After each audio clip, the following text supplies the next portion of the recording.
Have you ever thought about turning a regular butane torch into a soldering iron? In this video, we'll walk you through the simple DIY process using easy-to-find materials. With some creativity, you can make your own handy welder that's perfect for small electronics projects. Stick around for useful tips, step-by-step guidance, and real testing.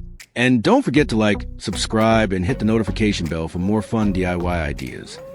First, let's start by carefully removing the outer casing of the butane torch head.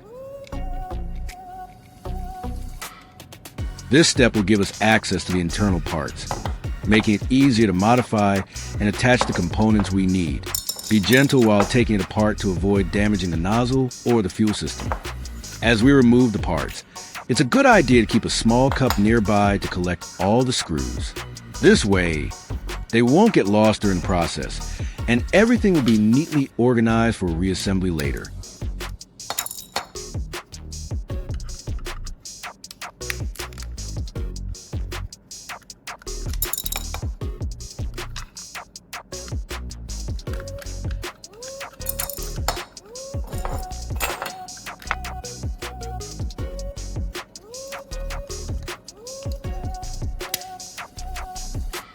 Inside the torch head, you'll find a compact setup consisting of a nozzle, a small gas valve, and an ignition system. Despite its small size, the structure is quite sturdy and designed to handle heat efficiently. Next, I'll remove this front section so I can feed the electrical wire through. This step will make it easier to connect the wire securely and prepare the torch for its new function as a mini welder.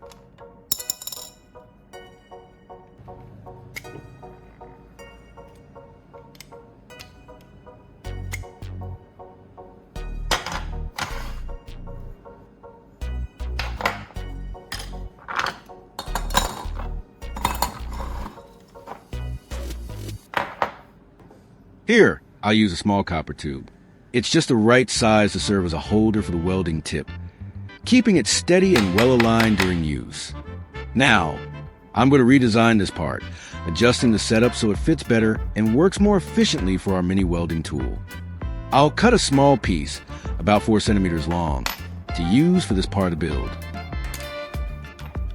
Using pliers, I'll lightly cut around the tube to create a groove, then bend it to break it off. If I cut it all the way through at once, the end would flatten and become blocked.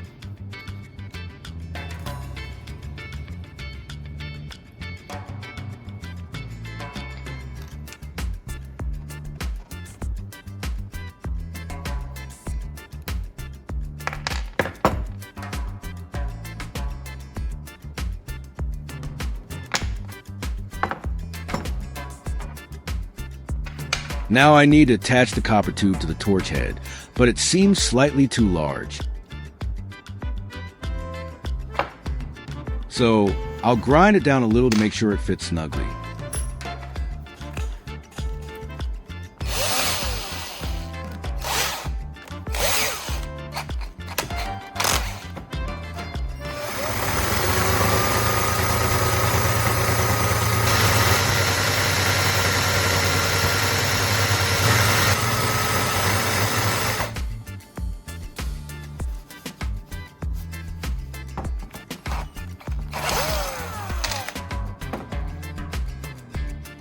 After carefully sanding it down, the copper tube now slides perfectly into the torch head. This tight fit will keep it stable and prevent any wobbling when we use it as a mini welder. With the tube secured firmly in place, it ensures both durability and safety during operation. With the copper tube securely in place, it's time to move on to the wiring, the heart of this DIY mini welder. I'll be using 2 flexible wires, one for positive and one for negative. First, I'll strip the ends of each wire. You can adjust the temperature yourself by changing the wiring or adding a resistor. It's super flexible for small welding tasks. Next, I'll thread the electrical wire to the copper tube and guide it all the way down. This step helps position the wire neatly inside, ready for connection to the welding tip.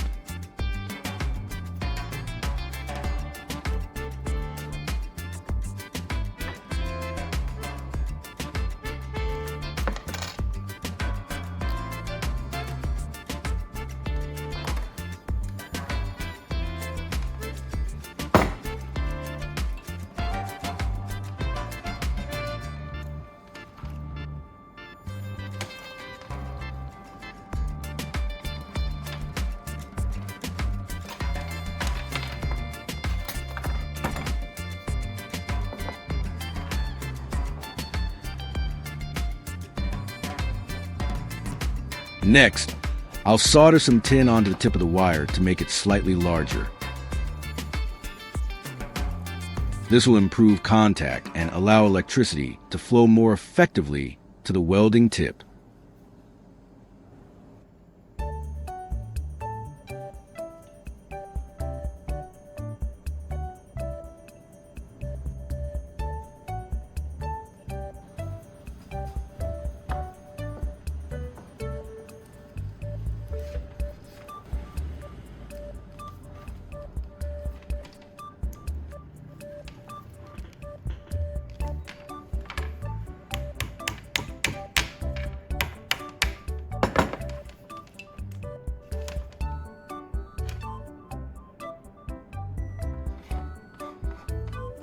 Now I'll reassemble the parts of the torch head, carefully putting everything back into place.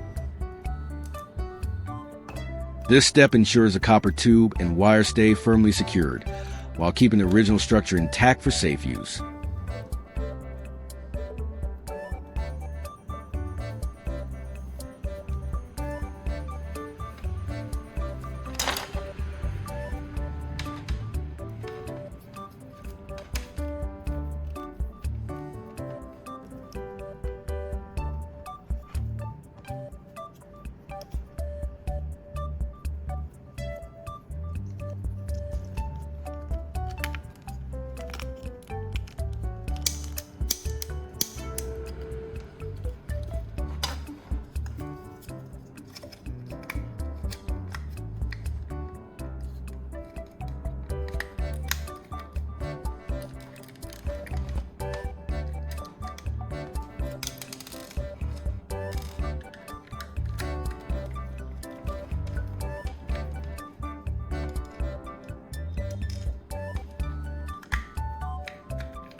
Once reassembled, the head feels solid and neatly fitted, giving confidence that it's ready for the next steps. I'll drill a small hole at the tip of the copper tube.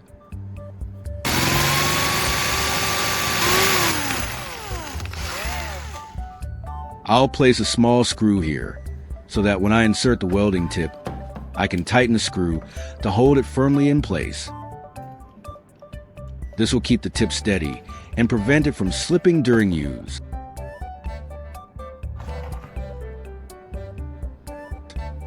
I've got quite a few old batteries lie around, perfect for experimenting with this mini welding setup. Instead of throwing away, I'm going to repurpose the inner core of the battery and turn it into a soldering tip, a clever way to give new life to old materials.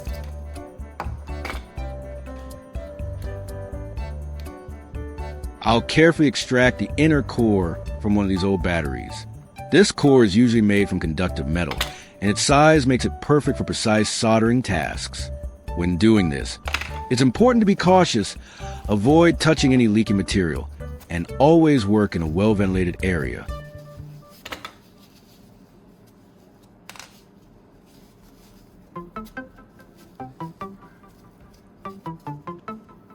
Once the casing is removed, I'll trim and shape the core to fit our terminal block connection. It's a great way to recycle and repurpose parts that would otherwise go to waste. Next, I'll grind the battery core to shape it into a fine soldering tip. This will help it heat up evenly and work more precisely.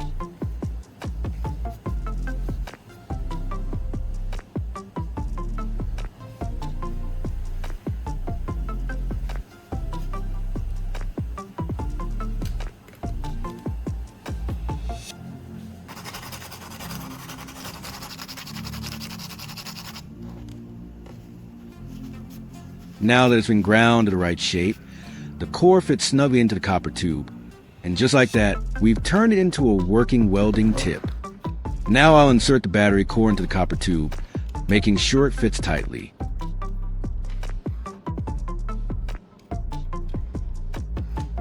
After that, I'll secure it with a screw so the welding tip stays firmly in place, ready for use.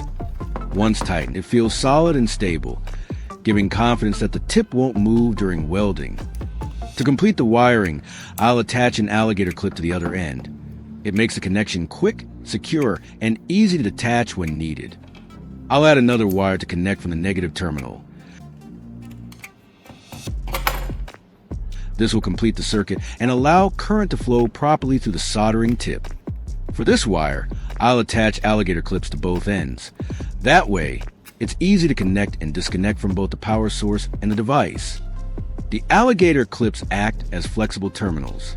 They grip tightly onto wires, battery terminals, or metal parts, making it easy to test and adjust connections during prototyping. Plus, they save time by eliminating the need for permanent joints. With everything secured, it's time to test the welding tip. I'll power it up and try it on a small piece of metal.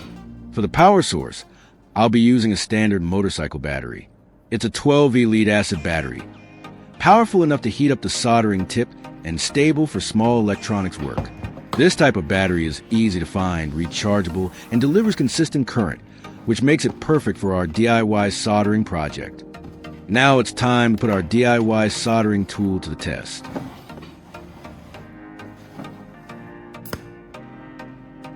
The tip heats quickly and transfers energy well, proving that it's firmly attached and ready for real use.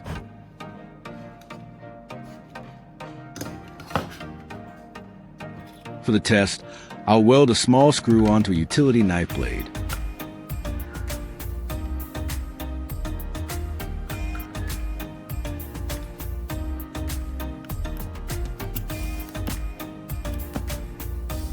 As the tip touches a metal surface, it delivers enough heat to bond the screw securely to the blade, showing the welder's strength on real materials. After cooling down, the screw holds firmly onto the blade. The joint feels solid and doesn't wobble, proving that the weld is strong and reliable.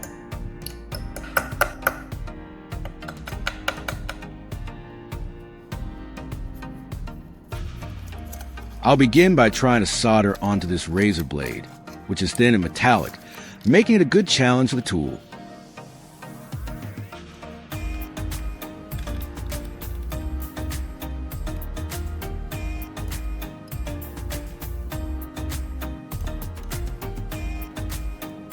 As I bring the soldering tip to the joint, the solder begins to melt and flow smoothly onto the razor blade and the stripped wire.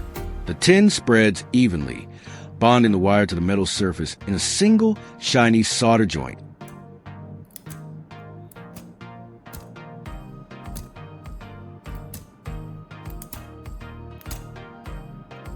After just a few seconds, it cools and solidifies, creating a strong, clean connection between the wire and the razor blade. After soldering the two razor blades together, the joint feels surprisingly strong. Even when applying pressure or flexing slightly, the blades stay firmly connected without any signs of separation. The solder has bonded well to the thin metal surfaces, creating a solid bridge between them.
In conclusion, by repurposing a simple butane torch and a few easy-to-find materials, we've created a compact DIY welding tool. It's sturdy, practical, and works well for small projects. This experiment shows that with a bit of creativity, you can build useful tools right at home.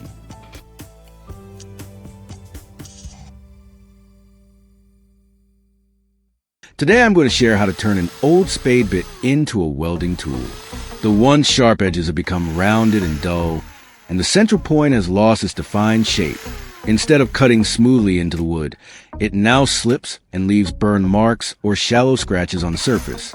The metal at the front appears slightly discolored from friction, and the bit struggles to bite into material. If you got worn-out spade bits lying around, don't toss them just yet. With a little creativity, you can actually transform it into a handy tool for DIY projects. In this video, I'll walk you through the process step by step. Take a small screw and insert it through the hole drilled at the tip. And I need to carefully grind down the tip to make it smaller, ensuring that the shape is even and precise, so it can fit securely with the screw and function properly in the next steps.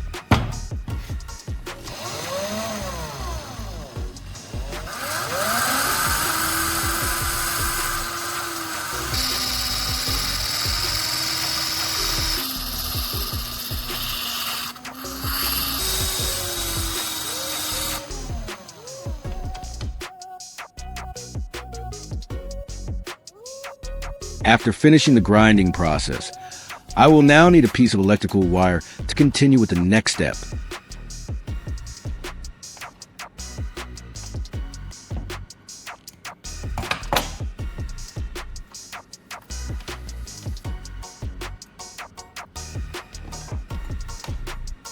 Attach a nut and a washer, then connect the electrical wire securely to the screw.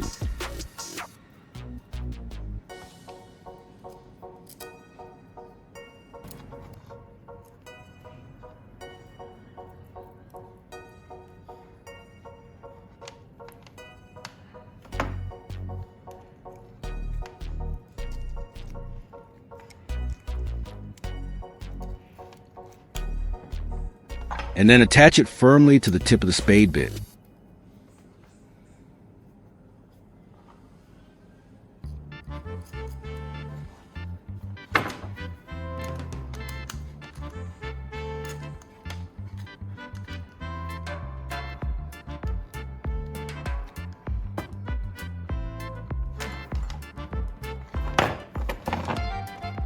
Next, take a short cylindrical piece of wood to use as a handle, making sure it's comfortable to hold and fits securely with the spade bit setup.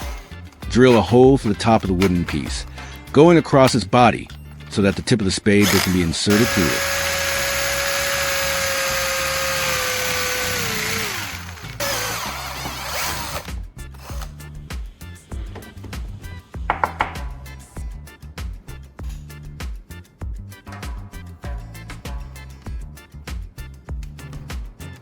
After inserting the spade bit into the handle, the next step is to secure the electrical wire in place using electrical tape, making sure it's wrapped tightly and safely.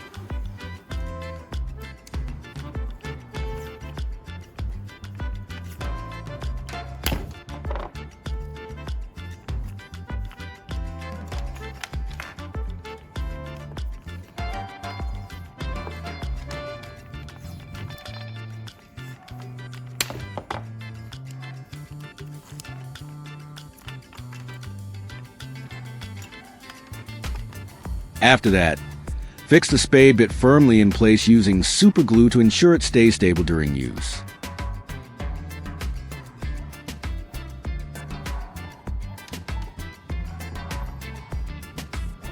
I need a connector to link the screw with the welding tip, so I'll use an electrical terminal block for this purpose.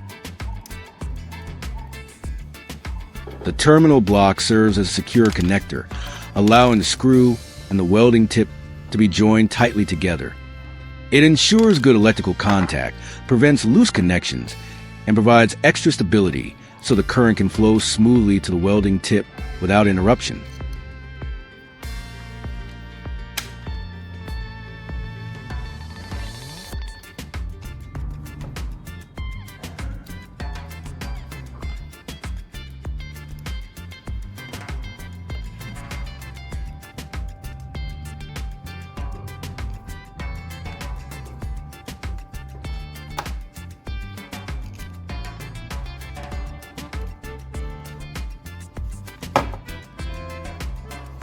I've got quite a few old batteries lying around, perfect for experimenting with this mini welding setup.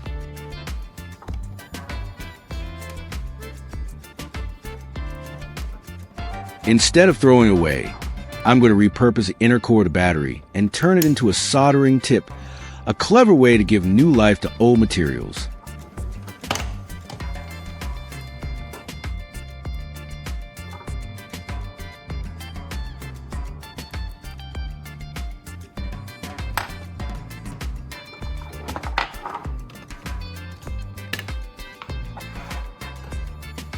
I'll carefully extract the inner core from one of these old batteries.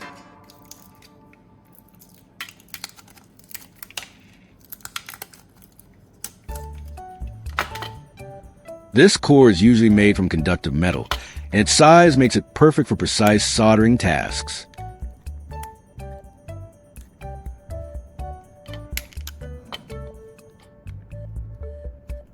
When doing this, it's important to be cautious. Avoid touching any leaky material, and always work in a well-ventilated area.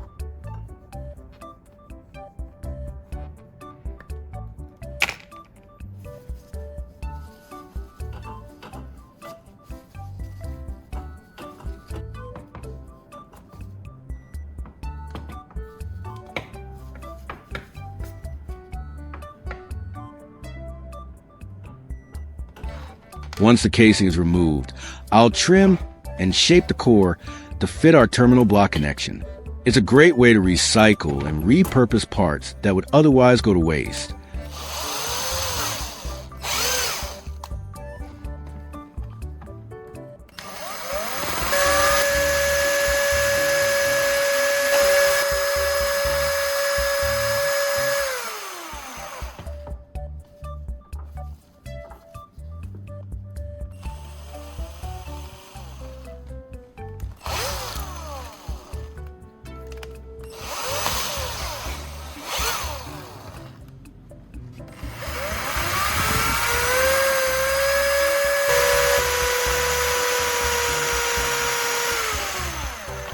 Next, I'll grind the battery core to shape it into a fine soldering tip. This will help it heat up evenly and work more precisely. Now that it's been ground to the right shape, the core fits snugly into the terminal block. And just like that, we've turned it into a working soldering tip.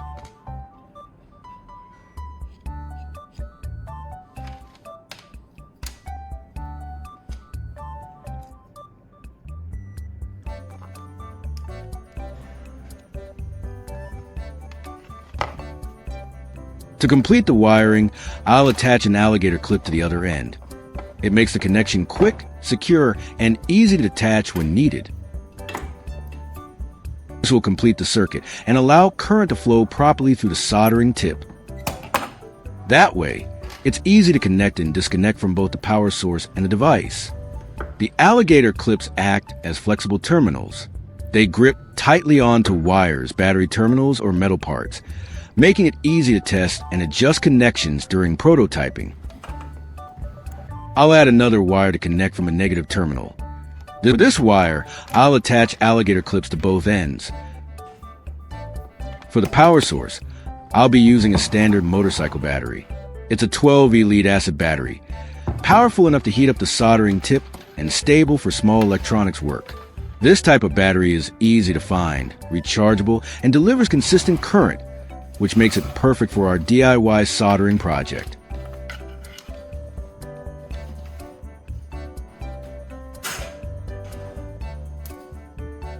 The welding tip heats up very quickly.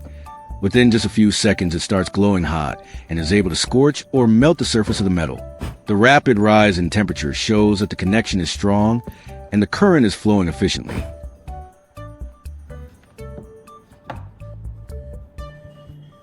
Now I'm going to try welding these two batteries together. Place a thin sheet of steel across the two opposite terminals of the batteries. The heated welding tip is pressed firmly onto the steel strip, right where it touches the battery terminals. Almost instantly, the metal heats up and bonds to the surface, creating a solid connection. By holding the tip steady for just a short moment and then lifting away, The steel strip becomes securely attached to both terminals, completing the weld. Let's leave this here to cool down. And in the meantime, I'll move on to welding two razor blades together.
After welding, the two razor blades are firmly joined at the edge where the welding tip was applied. A small, darkened weld spot marks the connection point, showing where the metal fused together under the heat. The joint feels solid when touched, and although the blades are thin, the weld holds them tightly. After the two batteries have cooled down, the welded joint appears firm and stable. The steel strip is tightly bonded to both terminals without shifting, and the surface around the weld has only slight burn marks from the heat. When touched, the connection feels solid, showing that the cooling process has locked the materials together securely, making the bond ready for practical use.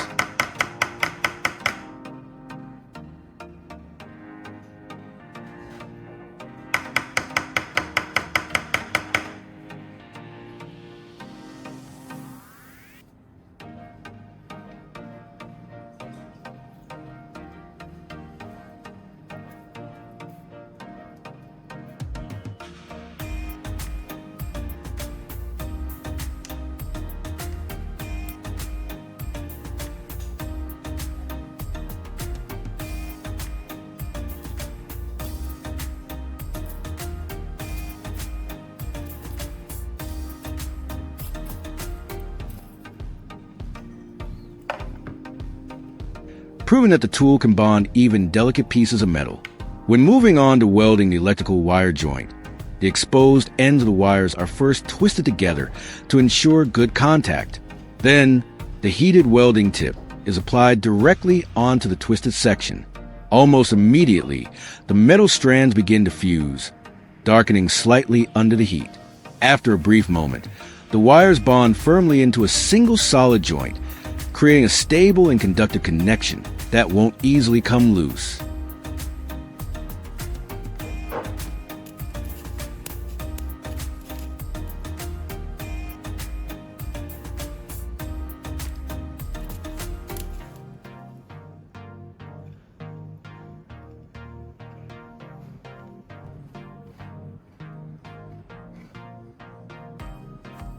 Next, a small piece of solder is placed onto the exposed section of the wire. As the heated welding tip touches it, the solder melts quickly and flows smoothly over the copper strands, coating them evenly. Once the tip is lifted away, the solder solidifies into a shiny layer that locks the wires together, strengthens the joint, and ensures excellent electrical conductivity.